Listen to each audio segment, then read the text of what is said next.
Here I was facing a spiritual genocide. There was just nothing more compelling than stopping this. I very much knew that this was my purpose.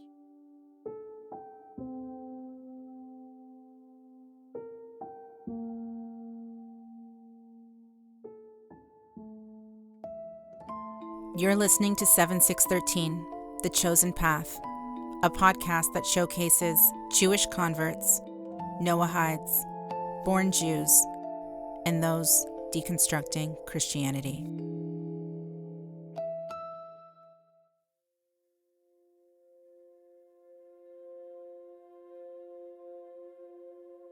I first discovered Rabbi Tovia Singer after dealing with a pretty severe bout of what I came to know is called scrupulosity.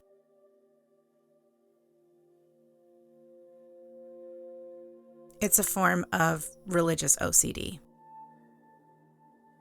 I was convinced that I was a bad person, and I was ruminating about going to hell. It sounds so crazy when I think about it now, but at the time, it was real. His Let's Get Biblical series answered questions I didn't know I had. And through his knowledge, I found peace. So it's very much a full circle moment that after all these years and 2 conversions to Judaism, I'm sitting down with him inside 7613 to talk about his childhood, his calling, and his mission to bring Jews out of the church and back to the one God of Abraham, Isaac, and Jacob. In his own words, here's Tovia Singer. I grew up in the heart of Brooklyn. It was Jewish, but once you left the Jewish neighborhood, there was very much non-Jews. And the non-Jews made it very clear to me that I was unwelcome and I was different. My father passed away last year. He was the head of a yeshiva. My grandfather grew up in Hungary. He was one of 8 children and was offered a position in the United States to be a rabbi. He came with my grandmother to settle in Clairton, Pennsylvania. And that's what saved his life.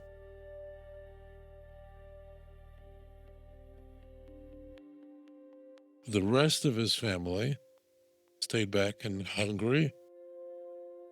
When World War II came to an end, he discovered that all of his brothers and sisters were all murdered by the Nazis. And his father was murdered by the Germans. Imagine if you find out that all your family was killed. Hungarian Jewry was destroyed in the spring of 1944 in the course of just a few months. It was the fastest genocide of the entire Holocaust. When he discovered this, he was never the same person again, I was told. Every home in New York, roughly at the same time, discovered that almost everyone was killed. Something terrible is happening. Everyone was mourning. They knew during World War II that things were very bad for the Jews.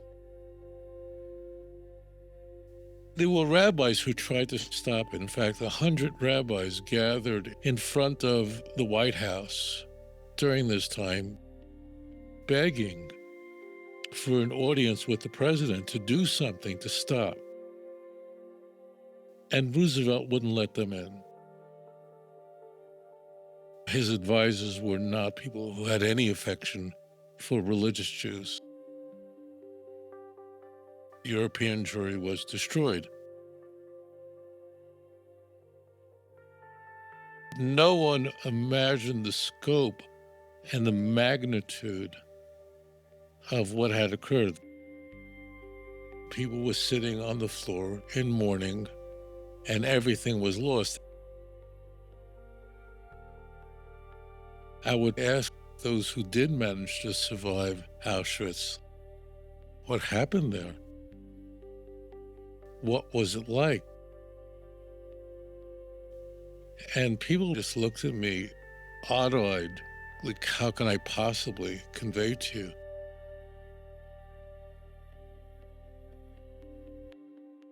It was very hard to get survivors to describe it. This genocide didn't happen in Buddhist countries or Hindu countries or even Muslim countries. It only happened in Christian countries.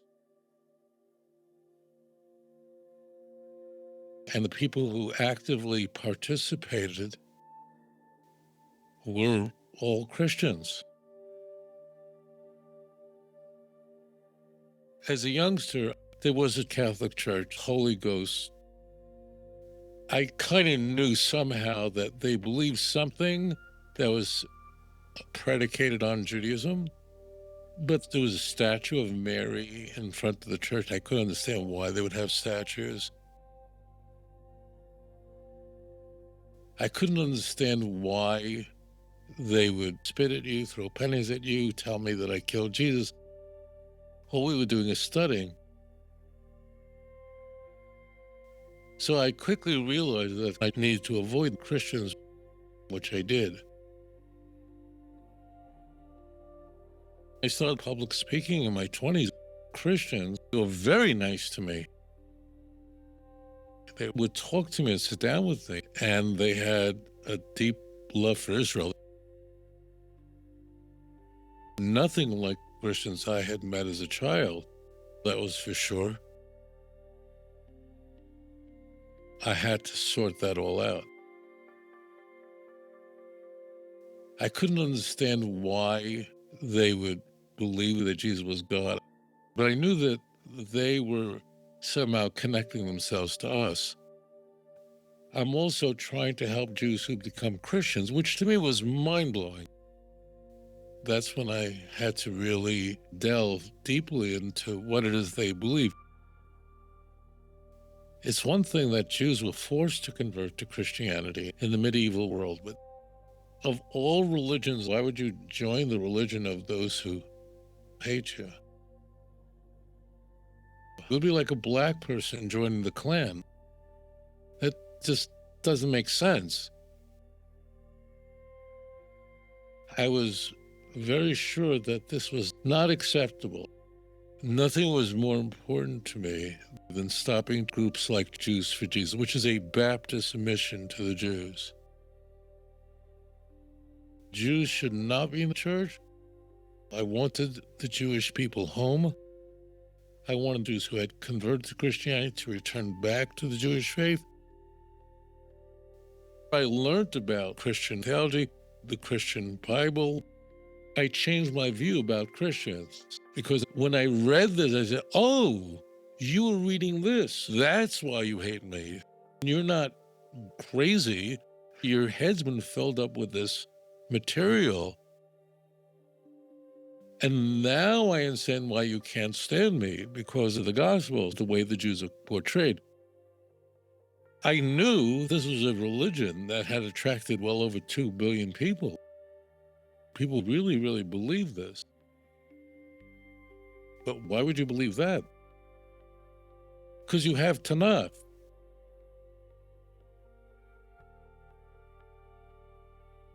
An Orthodox boy or girl can read biblical Hebrew like you can read a newspaper.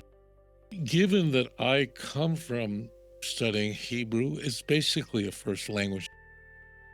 It was obvious to me they didn't read Hebrew, so it just made no sense. There didn't seem to be any correlation with Tanakh.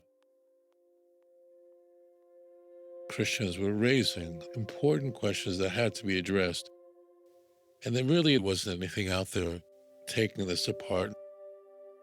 So here I was facing a spiritual genocide. The building was on fire. Jewry is going up in flames spiritually in the church. For me, the parallel was very clear. That's why the Holocaust always comes up.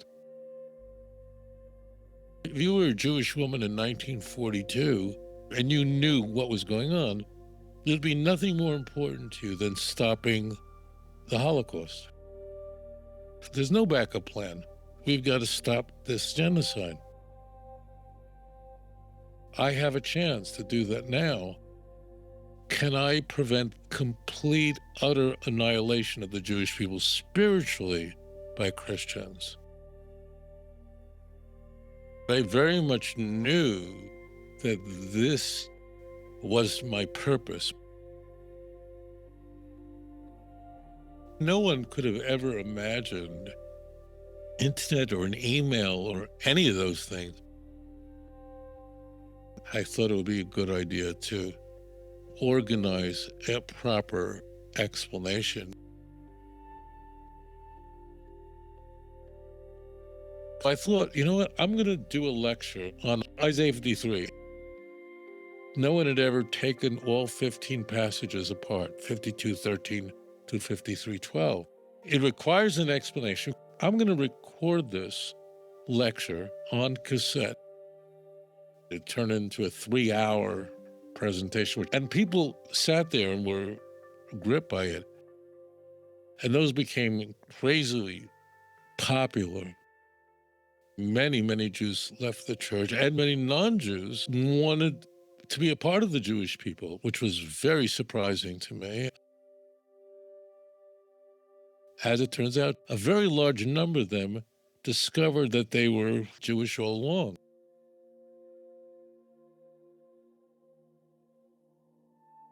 There is a Mashiach. He's the heir to the Davidic throne, but he's not doing miracles. He's not healing anybody. In the New Testament, he's everything. Imagine a Superman episode without Superman. It would just be impossible.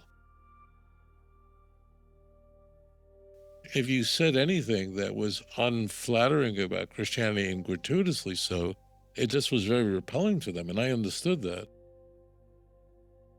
These are good people. What's going to work?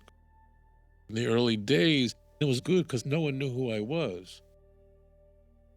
So people were willing to engage with me very easily rather than missionaries that run off when they see me in Jerusalem.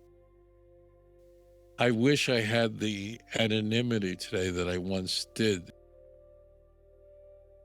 The conservative evangelicals have a problem. They had to explain why the Jews don't believe in Jesus. It's their Bible. They were living in Israel when Jesus came. Why don't they believe in this? The view among many evangelicals is to say the Jews really do know, but reject them anyway. Because that is what happens in the Gospels. The New Testament engages in all kinds of explanations for this. One is that they're just satanic. Their father is the devil, John 8:44. So they know the truth and deny him anyway. And this comes up in the stories. And even when the Jewish leaders are told by Roman soldiers in Matthew that Jesus rose from the dead, they bribe them to say that they fell asleep. So the Jews are plotting when they know the truth. That's what that means.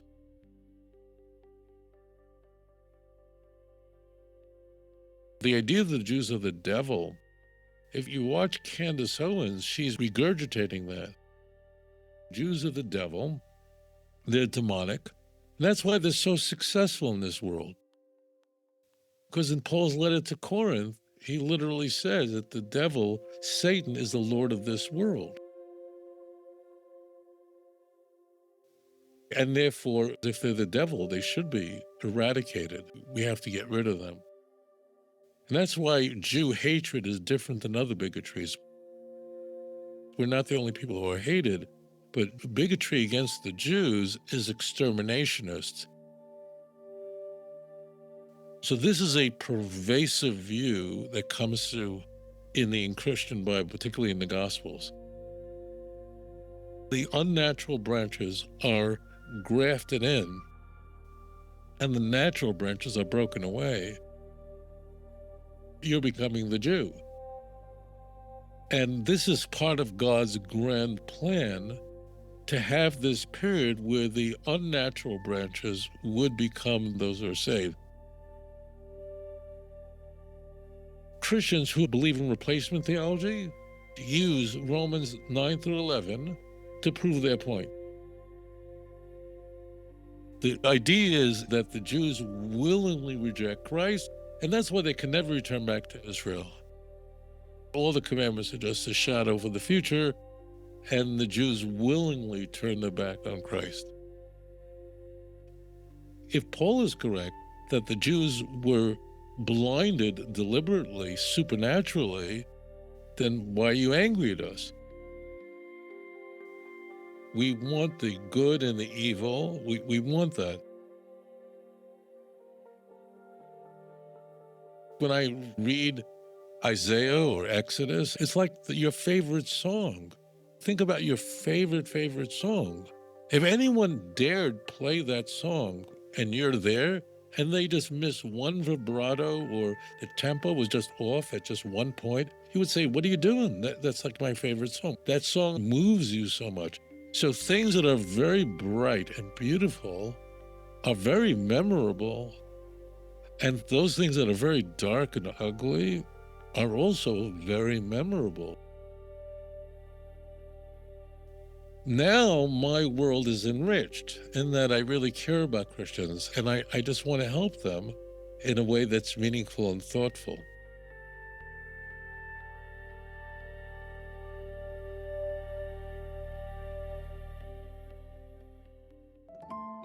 Sometimes identity isn't a single moment. It's a lifetime of noticing what calls you and remembering who you are. If you want to be part of a welcoming community grounded in Jewish ethics, intellectual discussions, and spiritual growth, visit 7613thechosenpath.com, or you can find the link in the show notes. I'm Tazia Kadash. Until next time, Shalom.